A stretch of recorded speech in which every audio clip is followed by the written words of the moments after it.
অভিষেকের কেমিস্ট্রিটের party office ভেঙে ওয়াকফ বোর্ডের হাতে তুলে দেবে বলেছিলেন বলে কি নওশাদ সিদ্দিকীকে হাঁটতে হবে? কেউ বলে দিলে হারিয়ে দেবো হয়ে গেলাম, অত সহজ নাকি? গণতন্ত্রের উপরে ভরসা করি আর ভাবনের মানুষের উপরে ফুললি কনফিডেন্স আছে। তবে অভিষেক বাবুর যে অফিসটা কেমিস্ট্রিতে আছে সেটা ওয়াকফ সম্পত্তি। আমি যদি ভুল বলে দিই, ভুল বলে থাকি, তাহলে আমার বিরুদ্ধে আইনত ব্যবস্থা নিতে বলবো। আর পশ্চিমবাংলার সব থেকে বড় ওয়াকফ চোর, দামি ভ্যালুয়েবল ওয়াকফ চোরের নাম হচ্ছে ফিরহাদ হাকিম সাহেব। তো এদের হয়তো গা জ্বালা করেছে। ফিরহাদ হাকিম সাহেবরা যেভাবে ওয়াকফ নিয়ে লুটে ফুটে খাচ্ছে, তৃণমূল কংগ্রেস 2011 সালে আগে বলেছিল ক্ষমতায় আসলে ওয়াকফ সম্পত্তিগুলো উদ্ধার করে দেবো। উদ্ধার তো দূরের কথা, বরঞ্চ এরা ক্ষমতায় এসে বেশি ওয়াকফ সম্পত্তি লুট করেছে। এদের গা জ্বালা করছে। এরা নন্দীগ্রামে শুভেন্দু অধিকারীকে হারাবার কথা বলবে না, এরা 77টা বিজেপির বিধায়ক কাছে হারাবার কথা বলবে না।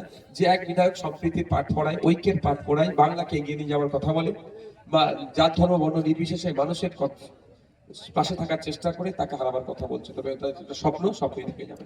দাদা, তৃণমূল কংগ্রেস সাধারণ সম্পাদক অভিষেক ব্যানার্জি আগামীকাল বলে একটা জনসভা থেকে বলছিল যে 214টা আসন তৃণমূল কংগ্রেস 2021 সালে নিয়েছিল এবং 2026 সালে একটি আসন হলো বাড়বে এবং দক্ষিণ 24 পরগনা থেকে 31টা আসনে জিততে হবে এবং ভাঙড়টাকে জিততে হবে। কি বলবেন আপনি? ওর সাথে একটু যুক্ত করে নিচ্ছি যে অভিষেক বন্দ্যোপাধ্যায় এই বক্তব্য কি আপনি সরাসরি চ্যালেঞ্জ হিসাবে নিচ্ছেন?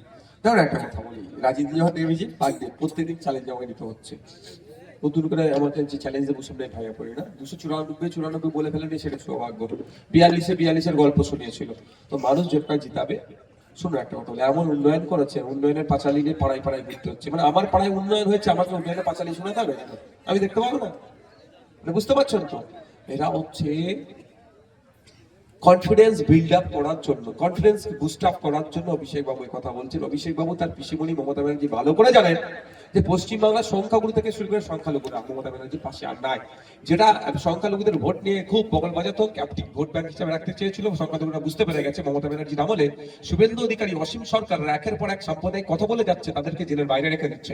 আর ওয়াকফ নিয়ে আন্দোলন করতে গেলে জেলের ভাত খাওয়াচ্ছে। একটা দলিত যদি তার অধিকারের কথা বলে, একটা আদিবাসী যদি তার অধিকারের কথা বলে, কাউকে মাওবাদী, কাউকে মিথ্যা মামলা দিয়ে জেলের মধ্যে ঢুকিয়ে দিচ্ছে। তো সুতরাং এখানকার পশ্চিমবাংলার মানুষ প্রস্তুত নিয়ে নিয়েছে যে মমতা ব্যানার্জিদের হারাবে।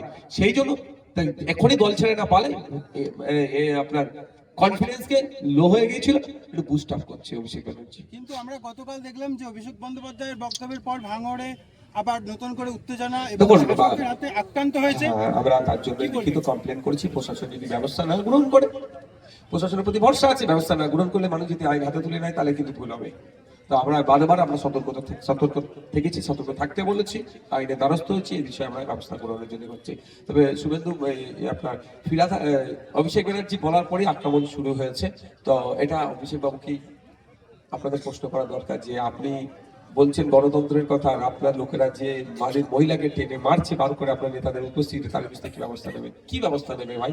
নোটোরিয়াস ক্রিমিনালদেরকে যদি দায়িত্ব দেয় বলে। বলছি, গতকালই বললো অভিষেক বন্দ্যোপাধ্যায় যে ভাঙড়ে একটা সিট হলেও বাড়াতে হবে, তারপরেই এই হামলা, মানে তৃণমূল আইএসএফ সংঘর্ষ। এটা কাকতালি হলো, বোঝা গেছে প্রিপ্লান। তো এই জন্য আমরা ব্যবস্থা গ্রহণ করছি। আমরা মারের বদলা তো মারে বিশ্বাসী নয়। কিন্তু মারের বদলা মারে বিশ্বাস করতে না, তোমরা আমাদের দিকে কেউ আর মারতে ভয় কেন? আইএসএফ এর মহিলা কর্মীকে আমাদের আক্রান্ত একাধিক বাড়িতে মহিলাদের ঢুকে মারধর করেছে, তার জন্য আমাদের লোকাল নেতৃত্বরা আছে, তারা দেখছে এই বিষয়টা, আইনি দ্বারস্থ হচ্ছে। প্রশাসন যদি ব্যবস্থা গ্রহণ না করে, তার জন্য তার উদ্যোগ যারা আছে থেকে না যাবো, আমরা করে দ্বারস্থ হবো। আজকেও দাদা আলিপুরদুয়ার থেকে অভিষেক ব্যানার্জি বলছেন যে আমরা এখানে হারলেও লক্ষ্মী ভান্ডার দিয়ে চলেছি। তাহলে টিএমসি কি লক্ষ্মী ভান্ডারটা দিচ্ছে না? মমতা ব্যানার্জি ট্যাক্স সাল থেকে দিচ্ছে না, নিশ্চিত হয় তার টাকা ছাপানোর মেশিন নেই। টাকা ছাপানোর মেশিন পাবলিকের কাছে থাকা মানে অবৈধ। আর শুভেন্দু আপনার অভিষেক ব্যানার্জিও তার এমপি কোটা থেকে টাকা দিচ্ছে না, জনগণের ট্যাক্সের টাকা দিচ্ছে। বরঞ্চ লক্ষ্মীর ভান্ডারের নামে অনেকে টাকা তুলছে, খোঁজ নিয়ে দেখুন। মহিলা সেজে লক্ষ্মীর ভান্ডার তুলছে, খোঁজ নিয়ে এরকম পাওয়া যাবে। Thank you.